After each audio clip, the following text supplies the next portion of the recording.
Hello students, welcome to Aksha Learnings. Science and Technology Part 2 मधला first topic आहे, that is heredity and the evolution.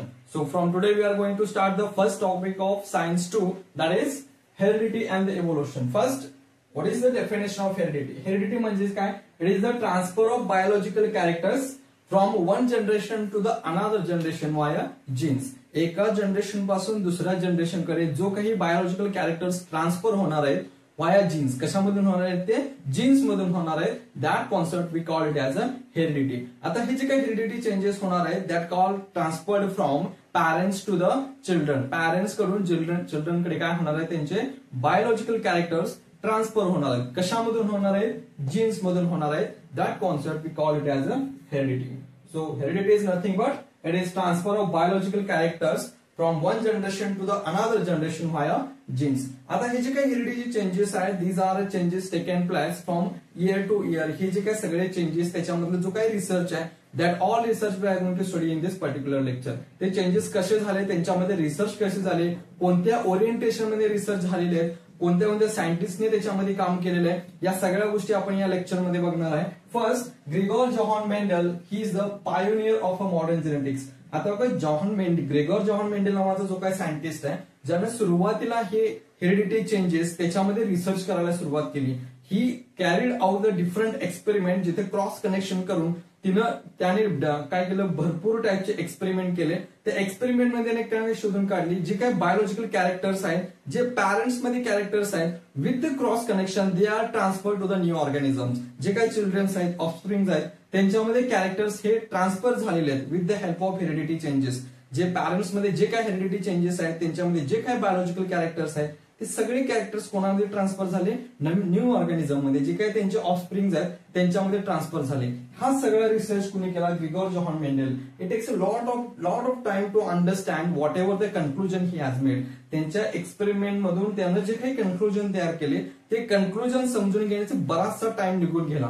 आता during that all the experiment त्यानं जे काय केलं, त्यानं जे काय रिसर्च केलं, त्याचे जे काही कन्क्लुजन्स आले they are very useful to discover the modern genetics. जो काही मॉडर्न जेनेटिक्स आला त्या सगळ्यांच्या डिस्कवरीमध्ये ग्रेगोर जॉहन मेंडलचं जे काही काम आहे ते खूप महत्वाचं आहे. नाउ आफ्टर दॅट इन 1901 मध्ये ह्युगो डी व्हरेज या सायंटिस्टने काय केलं, म्युटेशनल थेरी त्यानं मांडली. आता या म्युटेशनल थेरीमध्ये काय सांगितलं, reason behind the sudden changes. So Hugo de Vries given the mutational theory in which त्याला काय म्हणायचंय, whatever the changes taking place from parental generation to the offspring they are sudden changes. त्याला काय म्हणायचं, जे काय चेंजेस झालेले आहेत they R the sudden changes आणि ते हेरिडिटीनुसार ट्रान्सफर व्हायला लागले आणि दे are carried out through the generation. म्हणजे ह्याच्यामधून काय होणार आहे, एक नवीन स्पेसिस जे काय एका लार्ज अमाऊंट मध्ये प्रोड्यूस होणार आहे. बट हिअर त्याला काय म्हणायचं, reason behind the sudden changes. जे काही सडन चेंजेस व्हायला लागले त्याच्या मागचं रिझन काय, हे सगळं रिझन तो काय म्युटेशनल थेरीमध्ये मांडतो. Mutation is the only reason behind that where the sudden changes are taking place from one generation to the another generation and they are heritable. म्हणजे काय होणार आहे, ते हेरिडिटी नुसार ट्रान्सफर होत जाणार आहेत. ओके, आफ्टर दॅट 1901 मध्ये जेव्हा म्युटेशनल थेरी ह्युगो डी व्हरेजने मांडली त्यानंतर 1902 मध्ये वॉल्टर सुटन याने काय ऑब्झर्व केलं, he observe that pairs of chromosomes are present. कशामध्ये? In the cells of grasshopper. आता ग्रासशॉपर हा एक इन्सेक्ट आहे. ओके, त्या इन्सेक्टच्या सेलमध्ये त्याने काय बघितलं, पेअर्ड ऑफ क्रोमोझोम्स प्रेझेंट. त्याला काय म्हणायचं आहे की ऑर्गॅनिझम्स मध्ये क्रोमोझोम्स प्रेझेंट आहेत, means genes carried by the chromosomes. Heredity काय म्हणायचंय, हेरिडिटी मध्ये काय होणार आहे, बायोलॉजिकल कॅरेक्टर्स ट्रान्सफर होणार आहेत. कोणाकडून? Parental generation to the new generation मध्ये. आता हे जे काय जीन्स आहे they are carried by the chromosomes. हे कुणी डिफाईन केलं, he propose that Walter Sutton observe the pairs of chromosome. काय केलं त्यानं, पेड क्रोमोझोम बघितलं. कोणामध्ये? In the cells of grasshopper. त्याने काय सांगितलं याच्यामध्ये, genes are carried by the chromosome. So Walter given that statement as a genes are carried by the chromosomes. As a research goes on, जशी काय research continue होत गेली त्या research मध्ये नेक्स्ट स्टेप जो काय 1944 मध्ये ट्राय ऑफ सायंटिस्टने केलं, that is all organisms have DNA as a genetic material. आता या ट्राय ऑफ सायंटिस्टना अप टू टिल जोपर्यंत वॉल्टर सुटन हे काय प्रूव्ह केलेलं नव्हतं genes are carried by the chromosomes, हे कोणालाही माहित नव्हतं. आता जेव्हा हे कळालं की जीन्स आर कॅरिड कशामधून होणार आहे, क्रोमोझोम्स मधून, तेव्हा त्याची रिसर्च थ्रू द त्याचे नेचर कसं असणार आहे, जीनचं नेचर कसं असणार आहे, ते ट्रान्सफर कसे होणार आहेत त्याच्यामध्ये चेंजेस कसे होतात या डिरेक्शनने रिसर्च चालू झाली. आफ्टर दिस रिसर्च इन 1944 मध्ये ट्राय ऑफ सायंटिस्ट म्हणजे 3 सायंटिस्ट कोणते आहेत, they are Oswald Avery, Maclyn McCarty and Colin MacLeod, या 3 सायंटिस्टने एक थेरी प्रपोज केली. त्याच्यामध्ये त्यांनी काय सांगितलं, all organisms have DNA as a genetic material except viruses.